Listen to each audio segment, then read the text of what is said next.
Harihi Om Sadashiva-Samarambham Shankaracharya-Madhyamam Asmadacharya-Paryantam Vande Guru-Parampara Mukam Karoti Vachalam Pangum Langayate Girim Yat Kripatamaham Vande Paramananda Madhavam.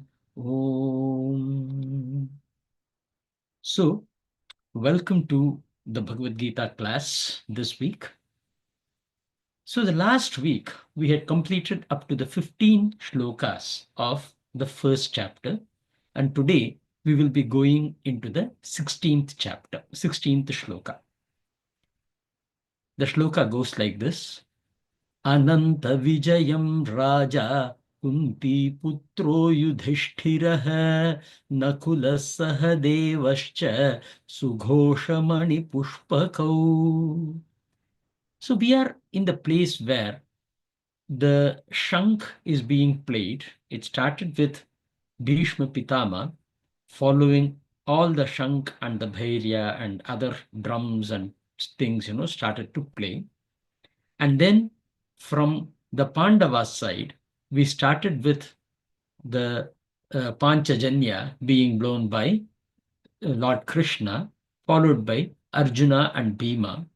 And now we are going into Yudishtra.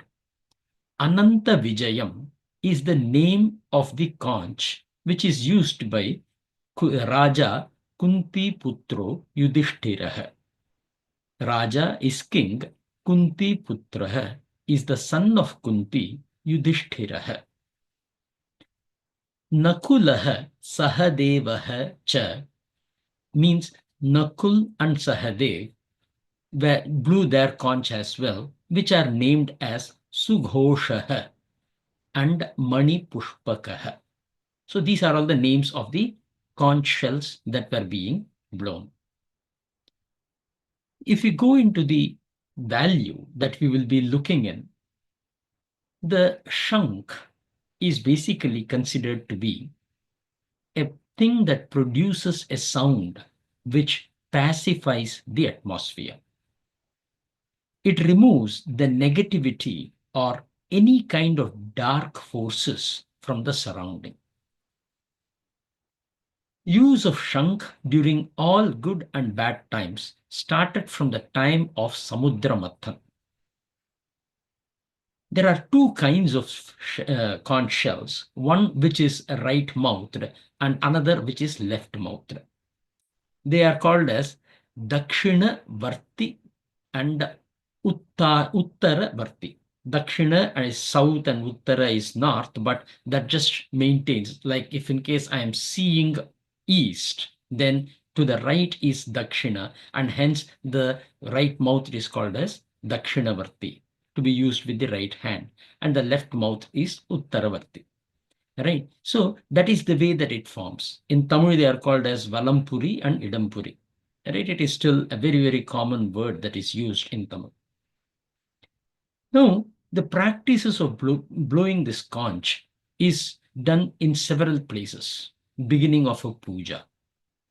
Basically, to calm or remove vigna from the environment, or even towards the end during the arati or other times during puja, where it is to bring about more auspiciousness in the environment.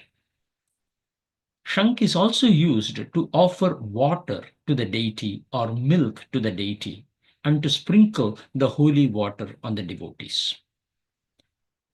As a holy container of milk when performing Abhisheka, which is what I said. As a mudra in Bharatanatyam to establish richness of traditions. It is blown at the time of Arati in Puja. When taking the body after death for cremation, it is blown as a commencement of war and many, many more. So the role that conch plays is very vital, and it enforces divinity in any action that we are performing.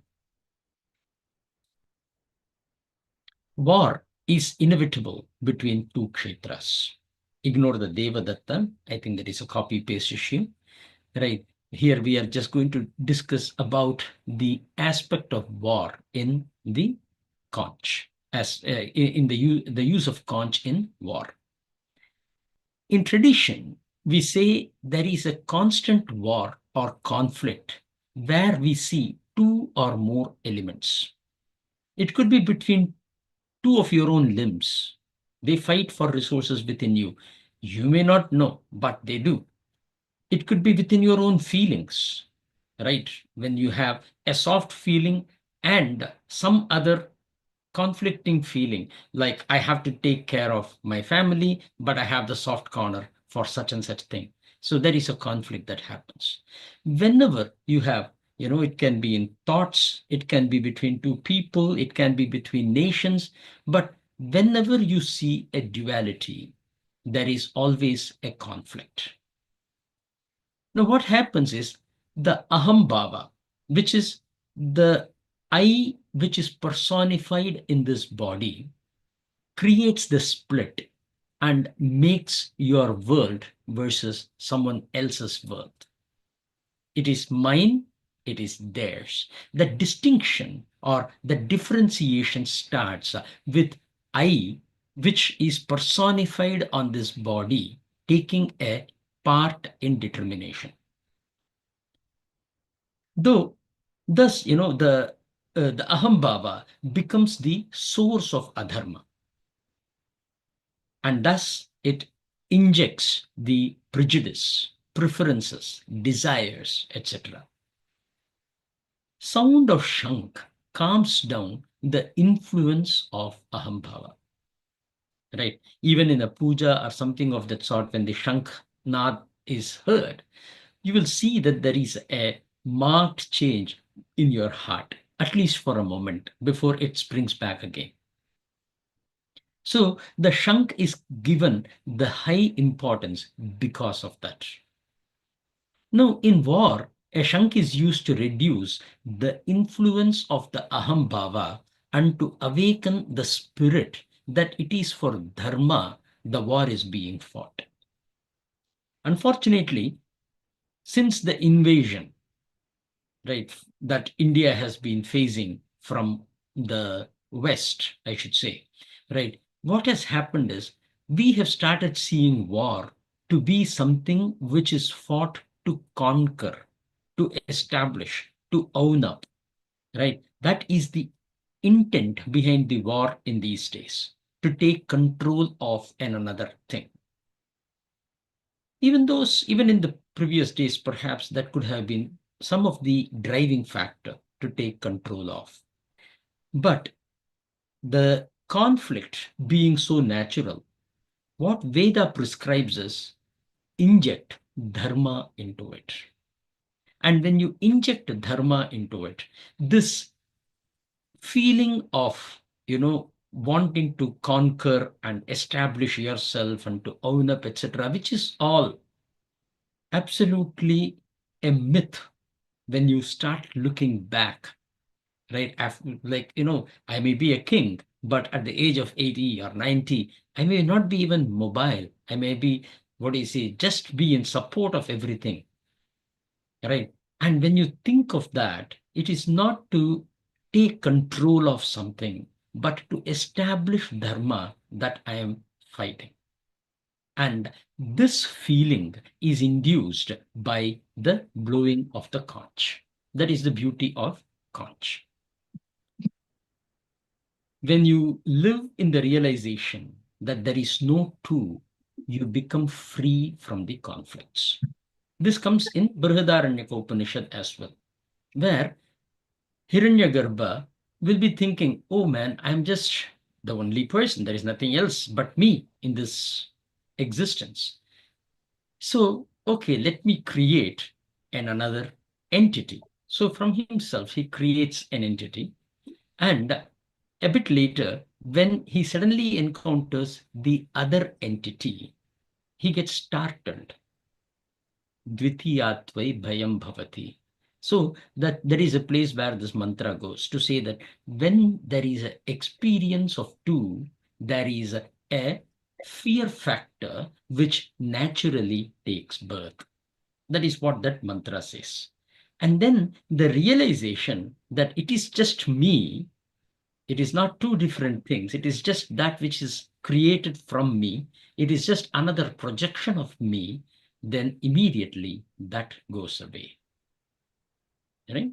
So the beauty of this is ekakina ramate. I don't feel very contented or happy when I'm alone. But as soon as I create the two, there is a fear factor that is born. That is what the Veda says. A lot of factors, but this is something that we have to, keep in mind.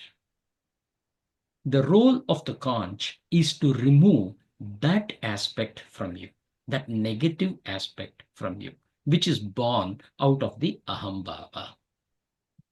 A wonderful way that the tradition has been developing and has been adopting, trying to put this dharma through the places where it is very difficult to put, which is you and I, right? Dharma is good to speak, but not to live by.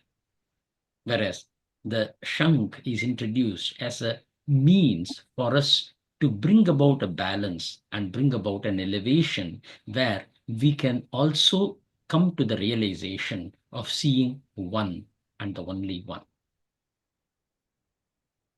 Going into the 17th shloka, काश्यश्च परमेश्वासः Shikhandi च महारथः दृष्टद्युम्नो विराटश्च सात्यकिश्चापराजितः.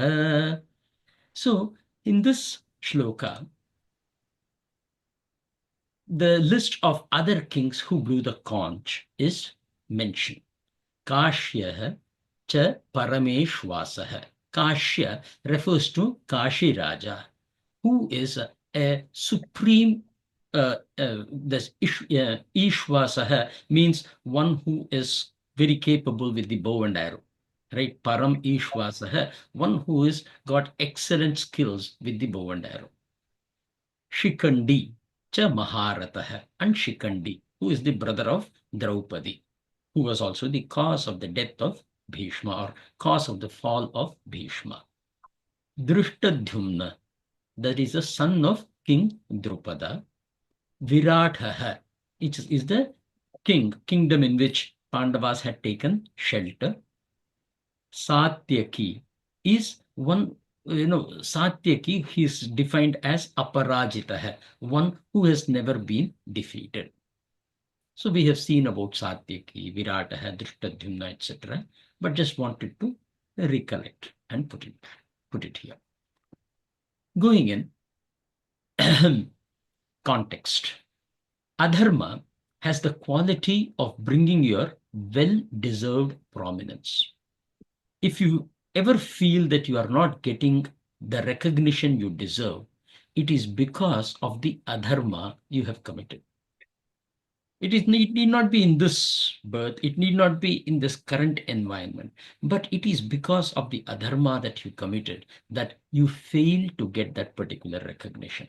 It can have an immediate effect or it can have a long-term effect as well.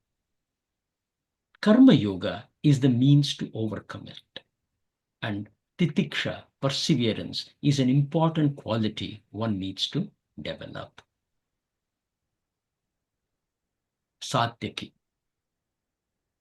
Yadava belonging to the Vrishni Kul.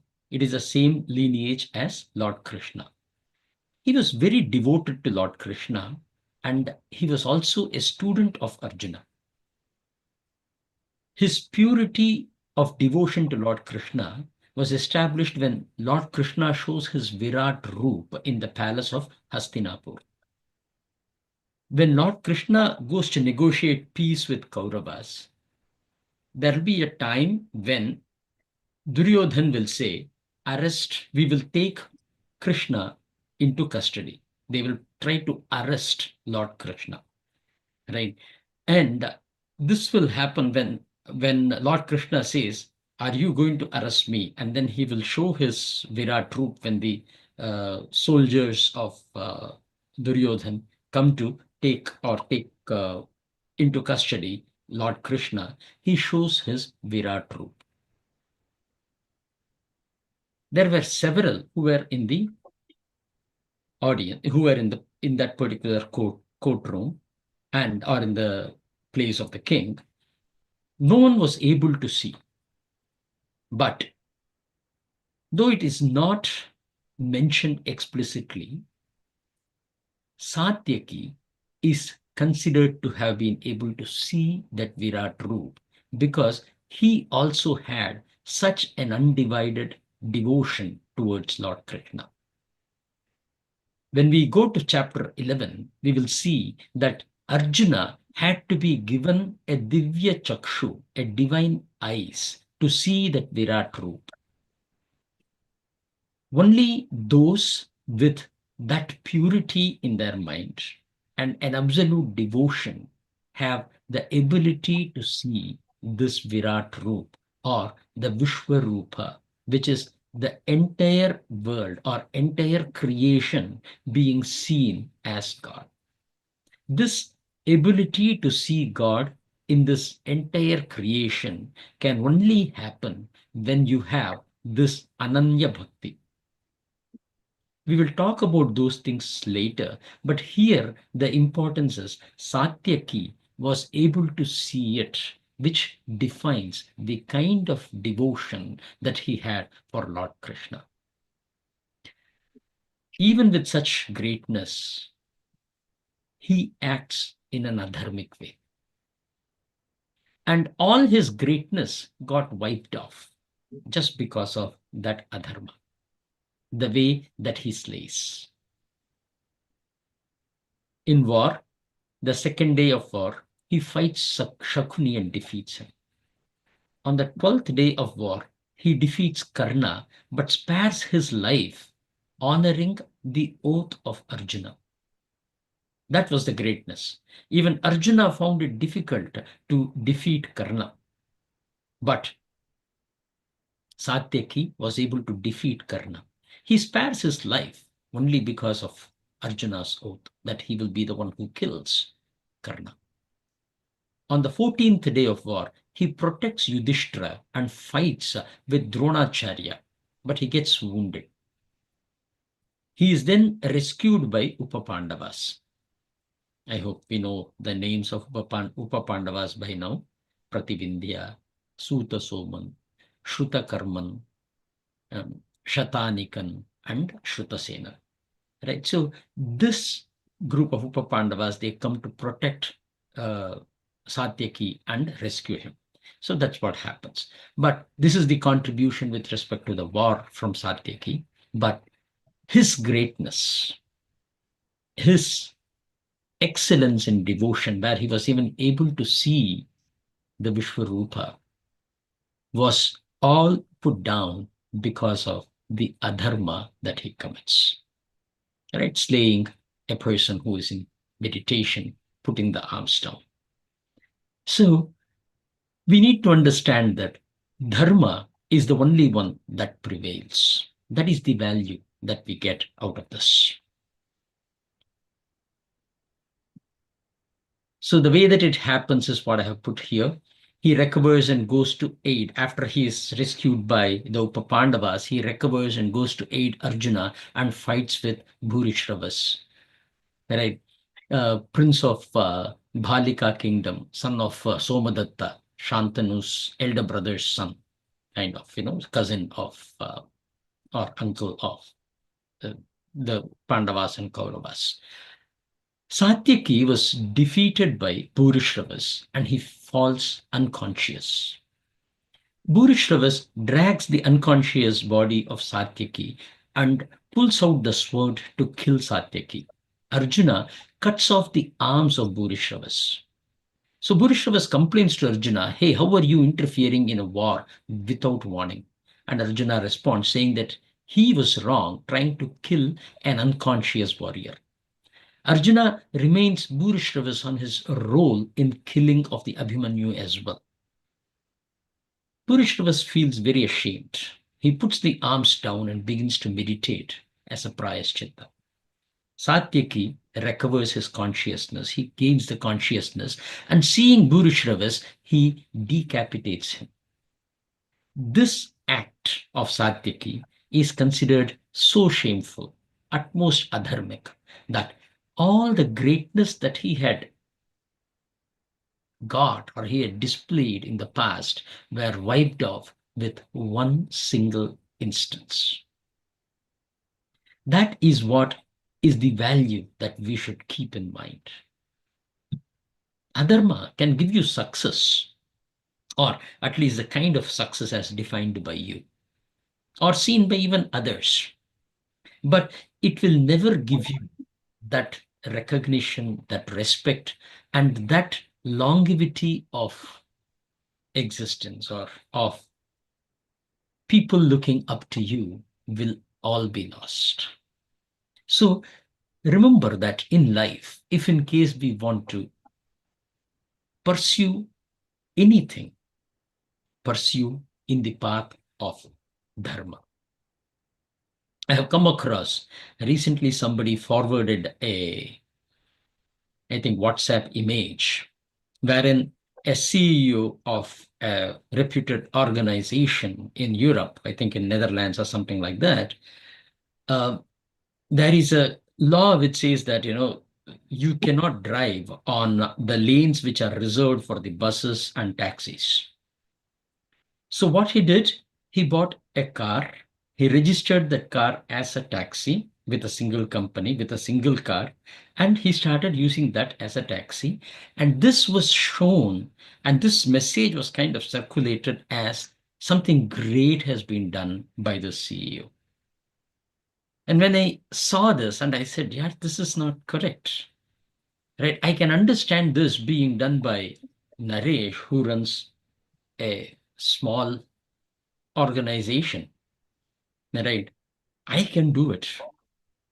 That is wrong too. I'm not saying it is dharma, but being in such a position where he is a kind of a role model to the society, if he is going to do it, it is absolutely wrong. A law has been created with a specific intent. That intent is very well known. This is to enable people to use the public transport system and to reduce the carbon emission or whatever that particular policy was around. Not every ifs and buts and all possibilities can be addressed in law. We need to, as the society, as people, we need to raise up to understand the dharma behind every act, and the intent must be understood, and we should live up to that intent. When we fail in that intent, then it is, when we fail in such intent, then it is an adharma that we are committing. It may seem like a success, but it is absolutely a failure. It is absolutely an adharma. It's a shameful act that we are committing. I have even heard of some director, trying to do work around the system to get what he wants done. Right? So that is again to be considered, reconsidered. Is that the right thing to do? Right? We should have a better system in place, no doubts about it. But people in respectable position, particularly, and every person in the society must try and live by the intent of the law and not the words of the law to see how I can circumvent them. That is the biggest of the value that I would communicate on this shloka for this class. Moving on to the shloka number 18. Drupado Draupadeyaascha sarvashah prithivipate saubhadrascha mahabhahu shankhan dadmuh pratak pratak. So here again, it is continuing. Drupado. Here, Drupad, the king of Panchala, Draupadeyaha, right? And the 5 sons of Draupadi, Sarvashaha, all, Prithvipate, the lord of the earth, master of the land. Generally used to refer to the king, but it can also used to represent someone with control, authority, or responsibility over a domain. So wherever we have a control over a domain, he can be called as a Prithvipate. Saubhadraha cha Mahabahu. The Saubhadraha, ah, it is Subhadra's son. I think there is again a mistake in the presentation. This has been put together in a hurry, and it is definitely difficult to do a QA on that. Right. So Saubhadraha refers to Subhadra's son. Now we know whom we are talking about, Abhimanyu. So he is defined as Mahabahu. And there are several reasons for calling him a Mahabahu. One who has long arms is the literal meaning of it, but that is not what the context is. Mahabahu is one who can perform excellent task, one who has got a hands which can be identified with generosity, skill, or uh, you know, or one who has got, what do you say, enormous strength. All of them represents Mahabahu. Then Shankhan Dadmuhu. Each of them blew their Shankh, Prutak Prutak. Each of them is the context here, separately. Not that we had taken the, what do you say, the same Shankh and blew one after the other. It is on their own Shankh they blew. Now let us take a look at the 5 uh, Pandavas, children of the Pandavas. Right. Prati-Vindhya is the eldest of the Upapandavas, son of King Yudishtra. In the war, he is shown as having successfully fought against Shakuni. He even rescues King Yudishtra from Dronacharya. He kills uh, Dhumrasan, son of Dushasan. Right. This was against, it was taking a revenge for the unjustified killing of Abhimanyu. He stops Ashwathama on the 15th day of the war. Right. So that is a huge thing, because Ashwathama is considered to be an amazing, fighter. To be able to stop Ashwathama in itself is considered to be an aspect that gains tremendous credit to Prati-Vindhya. Then Sootha-Soma is the second of the Upapandavas, right, son of Bheema. Like his father, he was a skilled mace fighter and also a great archer. Remember, Bheema, though he is known for mace fighting, he was also one of a very, very wonderful archer, like Arjuna. On the first day of the war, he was successful in defeating Vikarna. He is also mentioned to have defeated Shakuni, but the details are not very well mentioned, so I couldn't do much more research on that.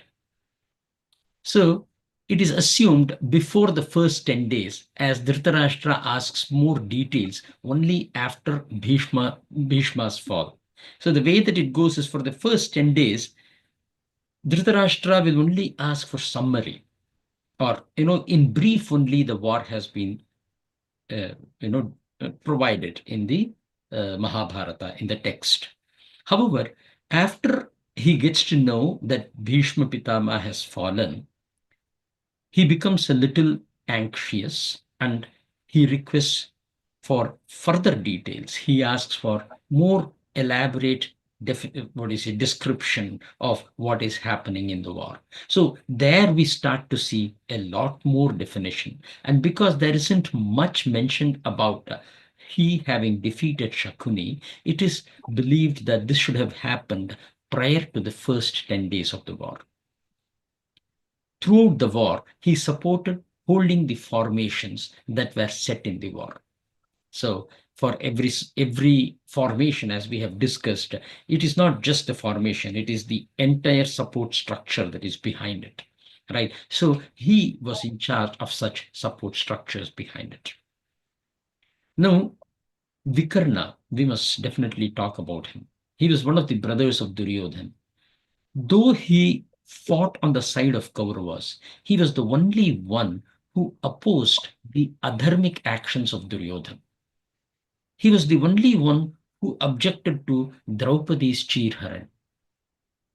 Though he was on the side of adharma in the war, he, as an individual, always stood for dharma.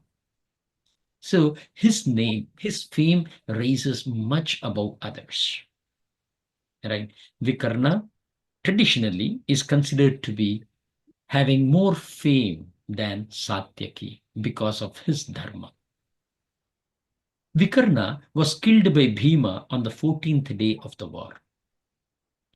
Right? It is also said in some of the tales, I haven't seen it actually in the text of Mahabharata, that Vikarna requests Bheema to perform his last rites. And Bheema is extremely saddened upon killing Vikarna. That is the way that entire thing goes. War is a war, you have to fight it. But upon the person being killed, the feeling that one has for such an excellent person as Vikarna was very beautifully described in Mahabharata. Going further, Shataa-nikan is the third of the Upapandavas, and he is the son of Nakula. He held the position of a deputy to Drishtadhyumna. If you remember, Drishtadhyumna was the commander-in-chief of Pandava army. Though Duryodhan says it is Bhima's army, the commander-in-chief was Drishtadhyumna. He was considered to be the strongest among the Upapandavas, Shataa-nikan. On the 11th day of war, he defeats Vrihasena, who is Karna's son. On the 17th day of war, he is attributed to creating the heaviest of the losses to Kaurava Sena. So, though he was considered to be very, very strong, he has played a very supportive role in most of the war, and his contribution in the war is considered to be very vital, though is not prominent. Shruta-Senan is the fourth of the Upapandavas and the son of Sahadeva. He was considered very smart and intelligent. He too defeated Shakuni, though the exact day is not mentioned. On the 14th day of the war, he is told about he kills Shala, the younger brother of Bhurishravas. The other warriors he defeated includes Dushmanara and Durmukha and Devavradha, son of Devavradha, right? I don't know much about it, right? I haven't read also much in this area. Shruta-Karma is the youngest of the Upapandavas and he's the son of Arjuna. His horse is described to be of the color of kingfisher. Generally, we see kingfisher to be dark blue, but the reality is the actual color is brown. So when they say kingfisher, we should always look at it from a brown point of view. He was a capable archer like his father. On the first day, he defeated Kamboja, ruler of Sudakshina, and he successfully fought Dushasana and Ashwathama in archery duels. Other notable battles include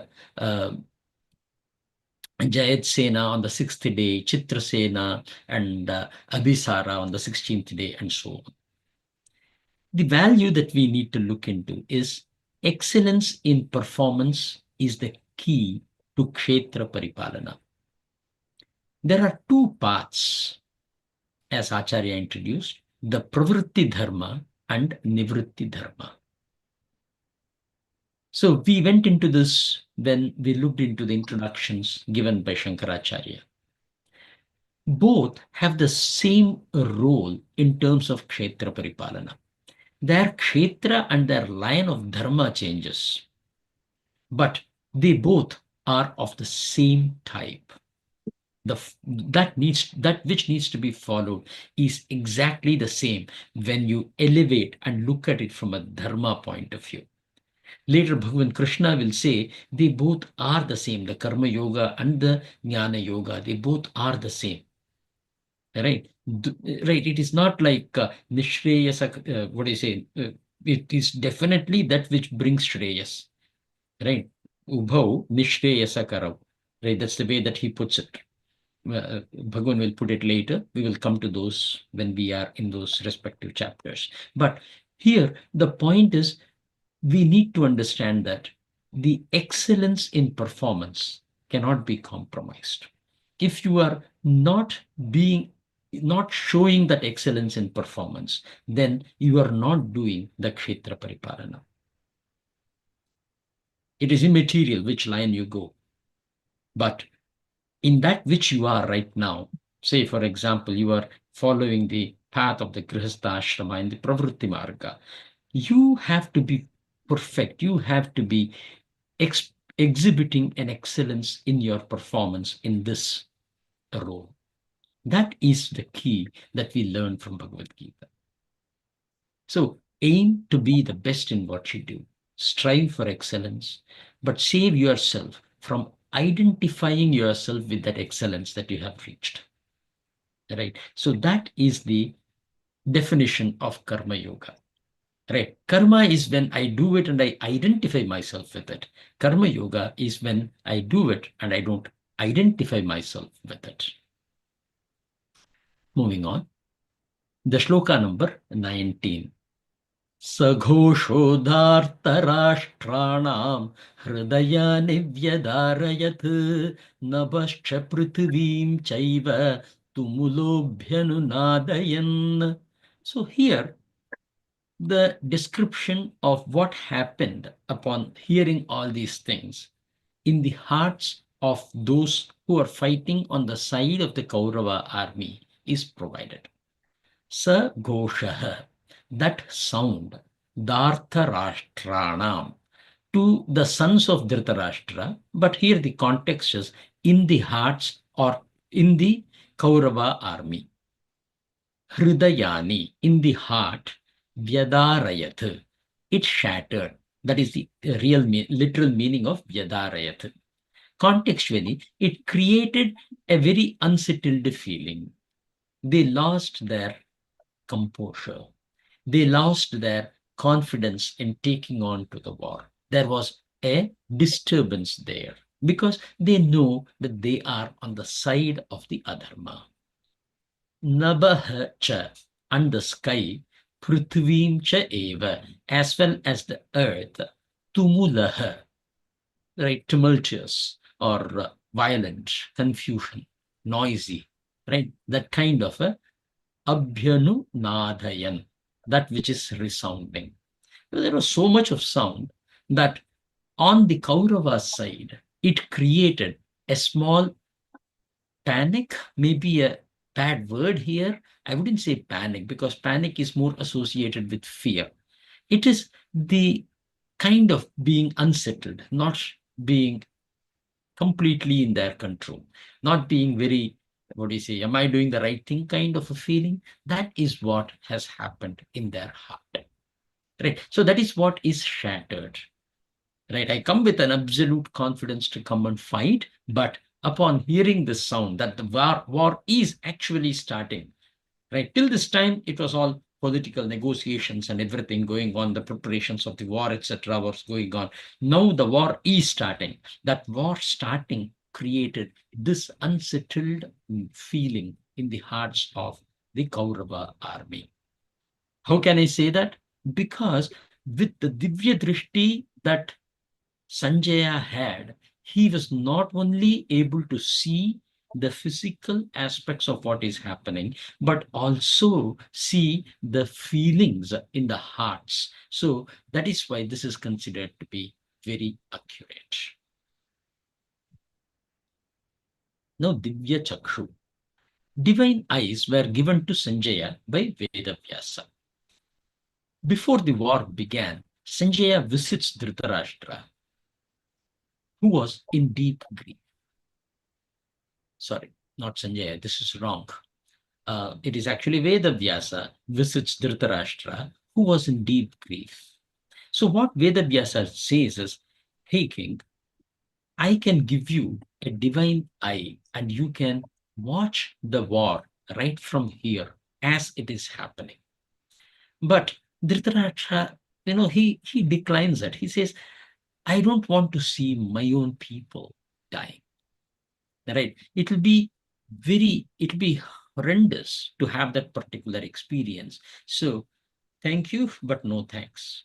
So that is what Dhritarashtra says to Vedavyasa. Then the divine eyes were given to Sanjaya, right? Because Sanjaya was a person who was extremely truthful, right? And that truthful nature, that honesty in him, he was not just a charioteer, he was also a minister and a counselor for the king. So with that kind of a persona that Sanjaya was, Vedavyasa gives it to him. This divine eyes, it gives the ability to see everything that is happening in the battlefield in real time. This includes the thoughts and the feelings as well. He was able to hear the conversations and events that would normally be inaccessible. He had an immunity from fatigue, fear, and emotional distresses while witnessing the events. What it means is what he sees will not impact his heart. So that is the nature of the divine eyes that were given to him. So that is the reason why he was able to see the fear. In discussing Viveka, we also share our observation that when generalized, there will always be exceptions. So perhaps there were people in Kaurava army or some among the Dhritarashtra's son who did not have the fear. It is also possible that the same thing is applicable to Pandava army as well. Maybe there were some in the Pandava army who felt the fear. Right. But here the emphasis is about the general approach, the majority or several of them kind of a thing. That is what is being communicated. This is the discussion that we have to determine what could be the reality. Right? No one can argue saying that, hey, here the scripture very clearly says it is only Dhritarashtra's sons who were kind of feeling this particular fear. Right? So now a poet can write it in any way that, is apt for that situation to present the situation. It is up to us to see what is the possibility on the ground to analyze it and accept it. We are not saying that Pandavas also had the fear. We are not saying that Kauravas, all of them had the fear. But here, the impact, the context is several in the Kaurava army felt unsettled. Can opinion be injected into narration? No. Sanjaya carried that purity of heart. Throughout Mahabharata text, right, till the time he even goes to the Vanaprastha, right, that is the beauty of Sanjaya that is so well established in terms of the honesty that he holds in communicating that which he needs to communicate, the role that he plays. Within that role, he stands to be perfect. And also because the divine eyes also prohibit that which is being seen from going to the heart, it is not possible that there is a lie that is being communicated or being told, or an opinion being injected into the narration. There is in the shloka, then is in the shloka, Yatra Yogeshwara Krishna not becoming a part of opinion. This is again a beautiful. See, these are all things that happens when you sit down and you start discussing about it.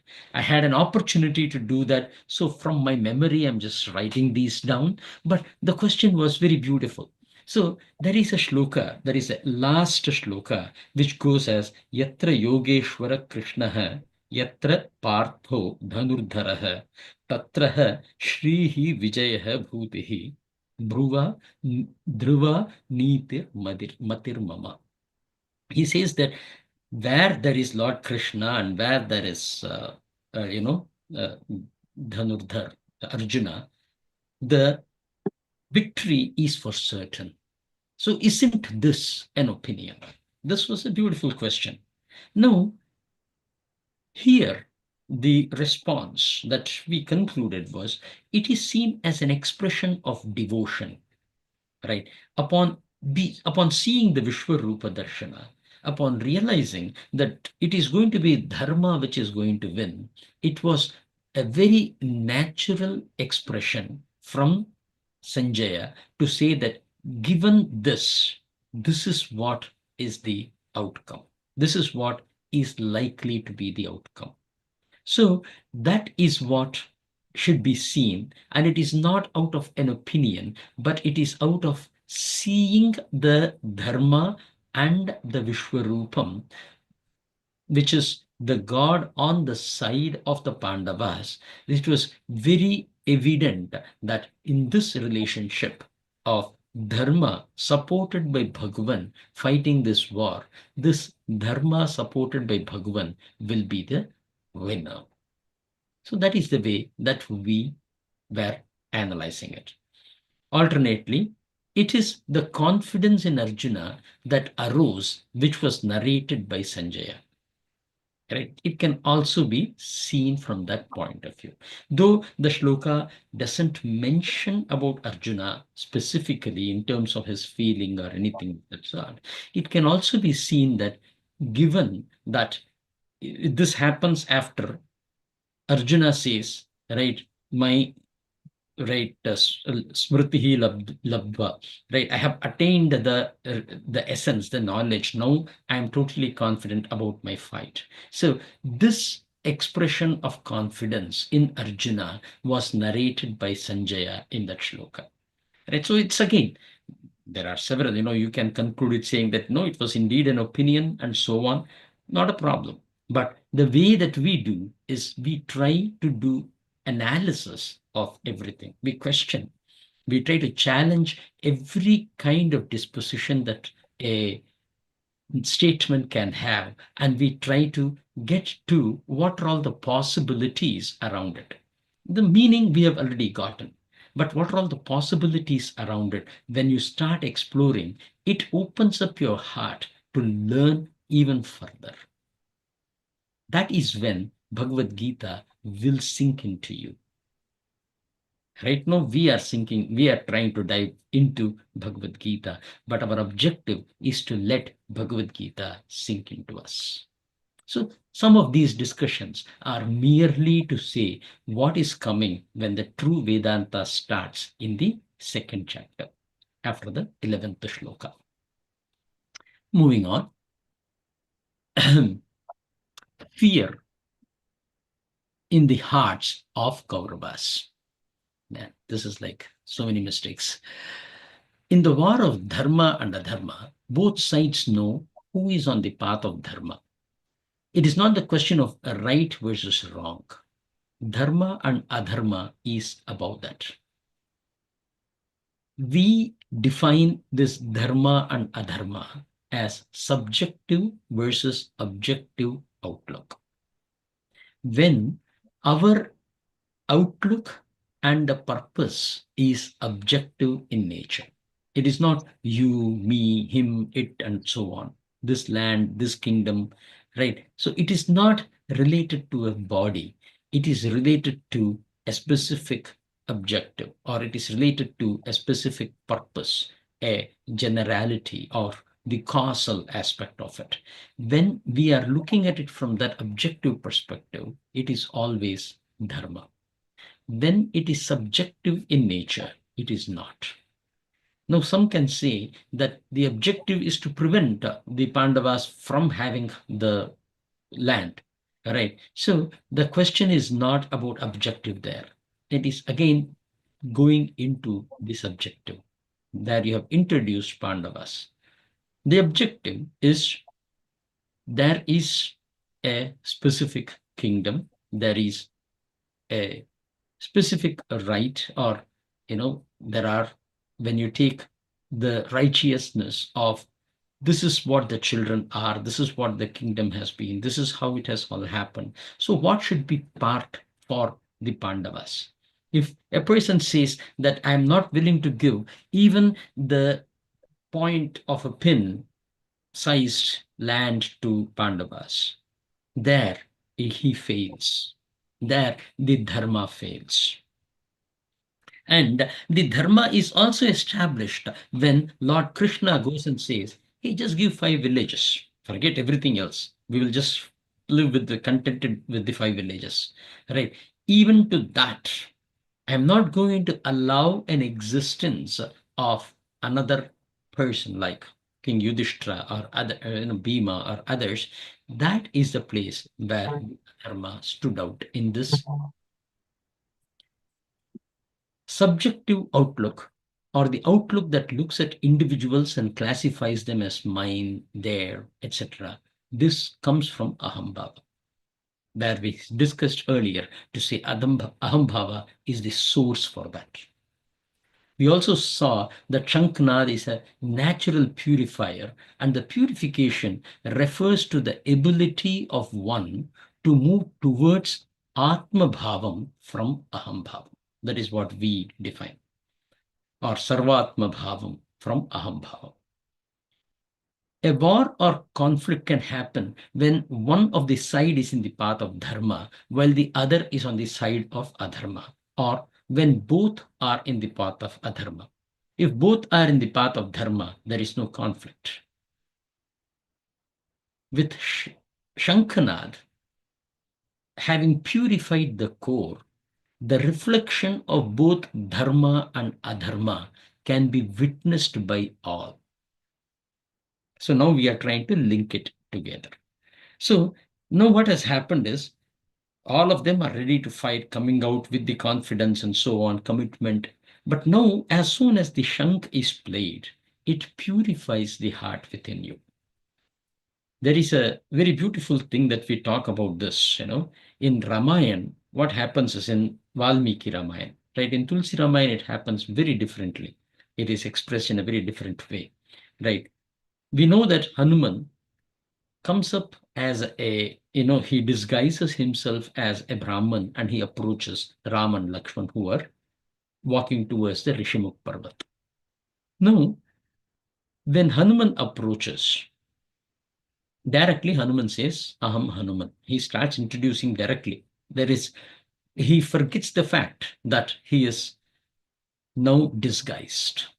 So this one is expressed in the tradition as soon as he saw Bhagwan, the impurities in your heart got wiped away, got washed away. As soon as the impurities got washed away, there was no scope for Hanuman to speak a lie. So he spoke the truth. That is the way it is taught in the tradition.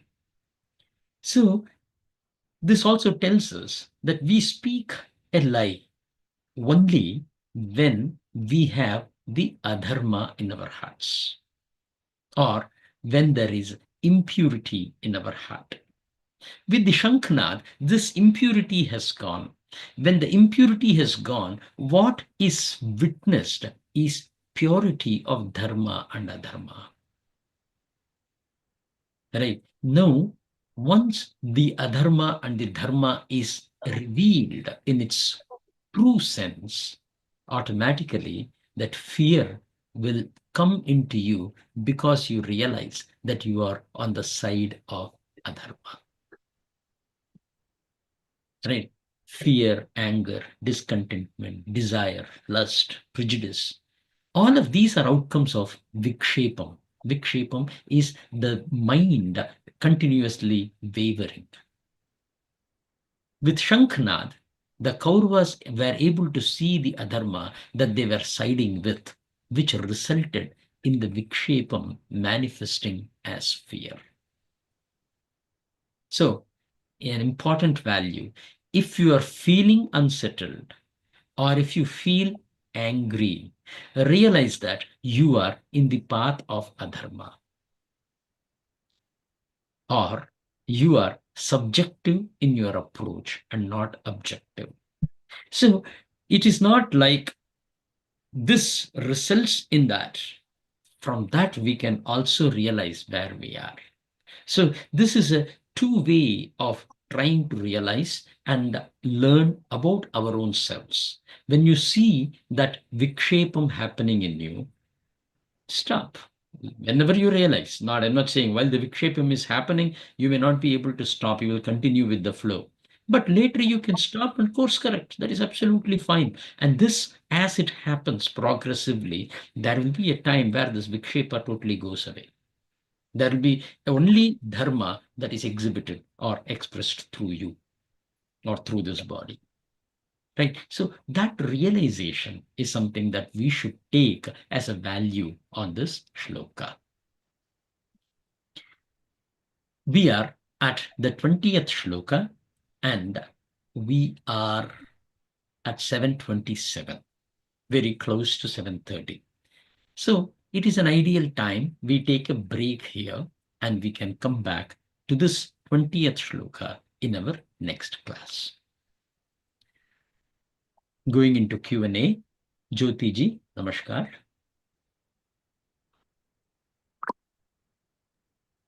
Namaste, Nashji. No. I have one question, which was more closer to what you said at the end, right?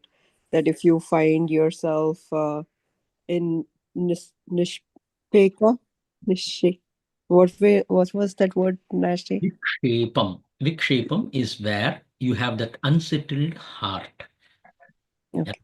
When you are in that condition, is there something that you can do that Then will help you you can to come out of realize, it? that you are being subjective and not objective.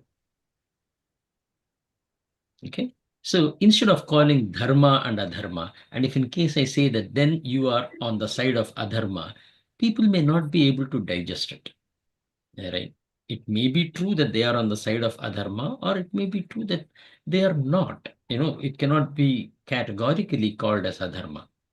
But a better way to see it is you are on the side of subjectivity, subjective outlook, not on the objective outlook.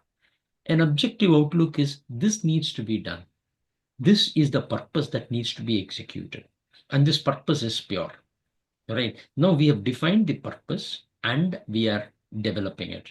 What happens many a times is even this objective is not known, we start driving it through subjective, but because in our own heart we know that there is dharma and adharma, when we get to certain points, we create an objective that supports the subjective outlook that you have given.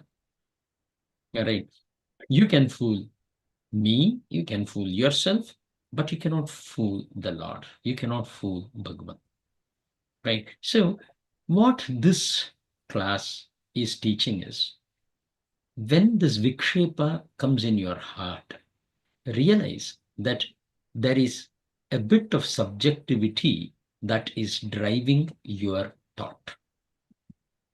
When this happens, you can always course correct yourself or course correct for a future, what is a possible behavior, possible performance, or possible aspect, or whatever it is, for a future purposes. You can always course correct yourself.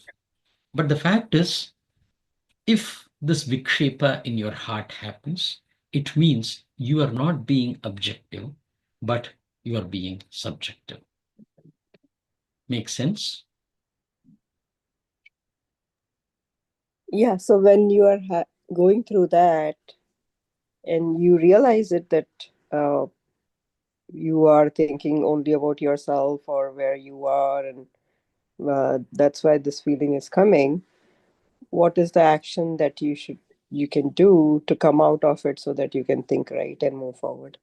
You can't do anything. It will go through, or the realization will stop you. That's about it. right? It will just course correct, and it will take you in the right path, or you may continue on the wrong path, and it is okay. Doing that is not wrong at all. Okay, so there is a very beautiful thing that is said.